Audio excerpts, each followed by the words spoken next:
ሰላም እንዴት ናችሁ? ዶክተር ሃይሚ ነኝ። ዛሬ በጣም ጠቃሚ መረጃ ይዤ ስለመጣሁኝ ይህን ቪዲዮ ሼር ኮፒ ሊንክ በማድረግ ለወዳጅ ዘመድ አድርሱልኝ። እንግዲህ በአሁኑ ሰዓት በጣም የተለመደ ነገር አለ፣ በጣም ከፍተኛ የሆነ የስክሪን ታይም ማለት ነው። ስለዚህ በጣም ገደብ የሌለው የስክሪን ታይም ልጆች ላይ የሚፈጥረውን እክልና የሚያመጣውን መዘዝ እንደዚህ ነው። ስክሪን ታይም ምን ማድረግ አለብን፣ ምን እንዴት ሊሚት ማድረግ አለብን የሚለውን ገልጽላቸዋለሁ። ስክሪን ስንል እንግዲህ ማንኛውም አይነት ስክሪን ያላቸው የኤሌክትሮኒክስ መሳሪያዎች ማለታችን ነው። እንደ ኮምፒውተር፣ እንደ ቴሌቪዥን፣ እንደ ላፕቶፕ እና እንደዚሁም ታብሌት አይነት መሳሪያዎች ናቸው። ስለዚህ ልጆች ከነዚህ አይነት መሳሪያዎች በተቻለ መጠን መራቅ መቻል አለባቸው። ይህም እንግዲህ ጊዜው የሚገደበው በእድሜያቸው አማካኝነት ይሆናል። በተለይ ደግሞ ከ2 ዓመት በታች ላሉ ልጆች በማንኛውም ሰዓት ከስክሪን እይታ ቢርቁ ይመከራል።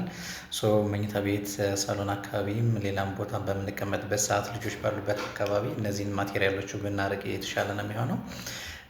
ምናልባት ሊፈቅድ የሚችለው በዋናነት እንደዚህ ልጆች ከወላጆቻቸው ጋር በእነዚህ ስክሪን መሳሪያዎች አማካኝነት መገናኘት ካለባቸው ብቻ ይሆናል። ለምሳሌ እናት ወይም አባት ሌላ ቦታ የሚኖሩ ከሆነ እነሱን ለማገናኘት ሲባል ስክሪን ብቻ ልንጠቀም እንችላለን። ከዛ ውጭ ግን ምንም አይነት የስክሪን እይታ እንዳይኖራቸው መገደብ ወይ ደግሞ መከልከል አለብን ማለት ነው። ሌላ ከ2 ዓመት እስከ 5 ዓመት ላሉ ልጆች እንደዚሁም ደግሞ ስክሪን ታይም በጣም በከፍተኛ ሁኔታ መገደብ መቻል አለበት።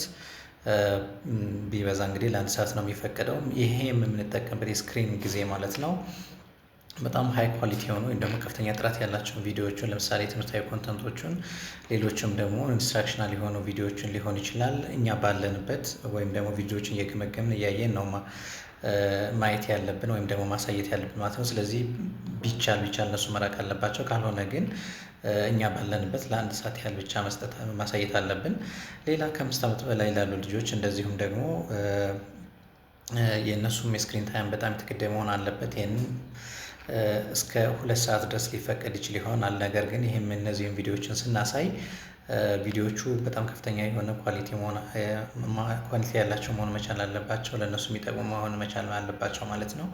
ስለዚህ እንደዚህ አይነት የስክሪን ታይም በጣም በአግባቡ መጠቀም አለብን። ስክሪናችን በጣም መገደብ መቻል አለብን። እንግዲህ ስልካችን በብዛት ልጆቻችንን ላይፋቸውን እንግዲህ ህይወታቸውን ሊያበላሽ ይችላል ማለት ነው። እንግዲህ የሚያመጣው ችግር ምንድን ነው ስንል የኦቲዝም ህብረ ህመም ነው ሊሆን የሚችለው፣ ወይም ደግሞ የህብረ እክል ሊሆን ይችላል። ይህ እንግዲህ በዋናነት የተግባቦት እክል ነው። ልጆቹ ከማህበራዊ ህይወት ተገልለው ምንም አይነት የማህበራዊ ግንኙነት ወይ ደግሞ መስተጋብር ላያሳዩ ይችላሉ። ይህንንም በተለይ ከስክሪን ጋር የሚያያዝ ከሆነ ዲጂታል ኦቲዝም ወይም ደግሞ ዲጂታል የኦቲዝም ህብረ ህመም ልንለው እንችላለን ማለት ነው። ለዛሬ ያለኝ መልእክት ይሄ ነው። አመሰግናለሁ።